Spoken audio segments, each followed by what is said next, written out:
This is Mburra.sports. Friday night in Game 4, the Cleveland Cavaliers avoided elimination and avoided a sweep on their home court, winning Game 4 136 to 116. They led wire to wire and jumped out to an early lead and didn't look back. They scored 49 points in the first quarter, which is an NBA Finals record of the most points scored in any quarter, and then 86 in the first half, most points scored in any half in the NBA Finals. So if we look at this, what did Cleveland do well? They jumped out to an early lead, and Tristan Thompson showed up with 10 rebounds, 4 offensive, 6 defensive. He was not doing that in games 1, 2, and 3. He was more aggressive on the glass, which is exactly what Cleveland needs. His 5 points, you do want that to go up in Game 5, but for now, his rebounding is good. It could be better, though. The Warriors also had really great production from Kevin Durant, who scored 35 points on 9 of 22 at 40%. He was the main production for Golden State. Steph Curry was 14 points of 4 of 13 shooting, 2 of 9 from three-point percentage. Steph Curry shot 30% and 22% from the three-point line. Klay Thompson 13 points, Draymond Green 16 points, and Draymond Green almost got himself kicked out too. And maybe should have got himself kicked out because I believe that was a flagrant foul. And the Cleveland Cavaliers, they got great production from LeBron James, going a triple-double at 31 points, 10 rebounds, and 11 assists on 50% field goal percentage. And you had Kyrie Irving scoring 40 on 55% field goal percentage. And then you had Kevin Love scoring 23.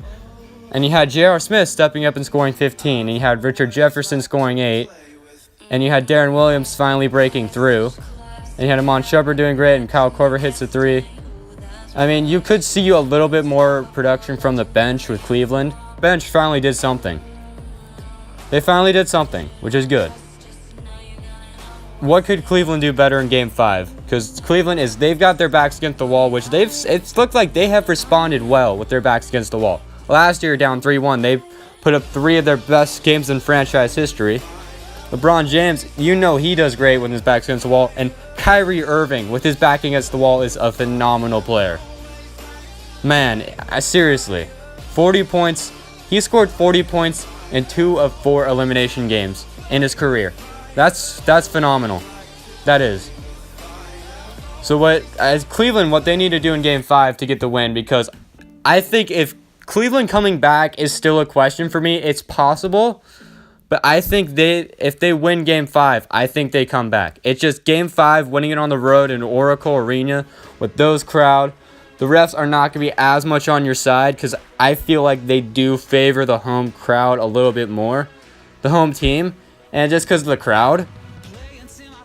So I think the home team will get more either way calls. So, I mean, the physicality is definitely favoring Cleveland. If Cleveland keeps playing physical, I think that I give them a good shot. They need their defense to improve. I mean, giving up 116, their offense is not going to shoot like this again. So, I think their defense does need to improve, and they need to pay more attention on Kevin Durant. One thing I think they should do is, that you can't ignore Steph Curry or Klay Thompson. Draymond Green, you could get away with, but not a lot.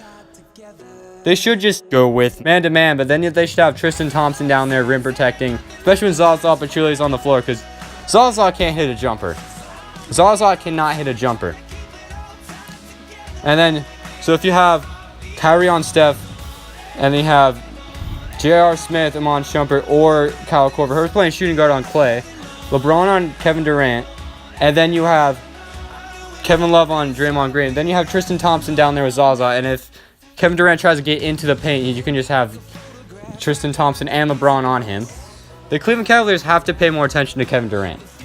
But you can't let Steph Curry or Klay Thompson go either.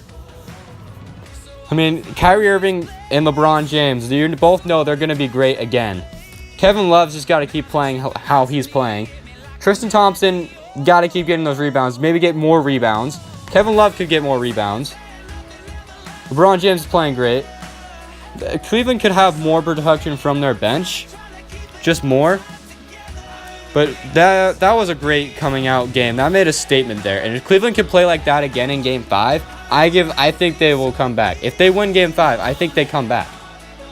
If you look at Golden State, starting off the playoffs 15-0, being dominant. What is one thing does dominance deprive you of?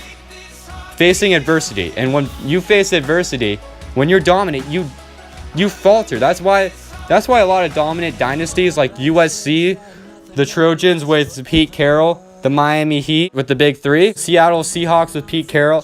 When you're blowing teams out, when you're dominating teams, you don't have adversity.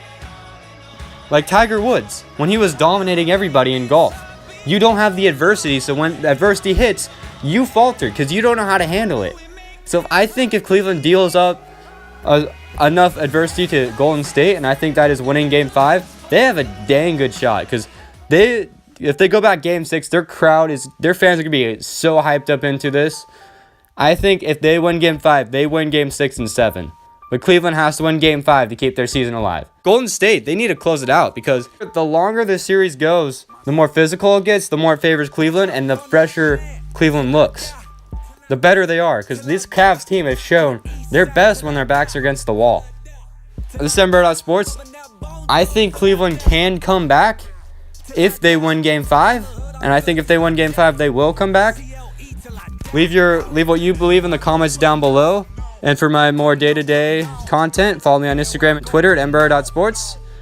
And make sure to hit that subscribe button and leave a like. This is Mburra.sports. Where you from?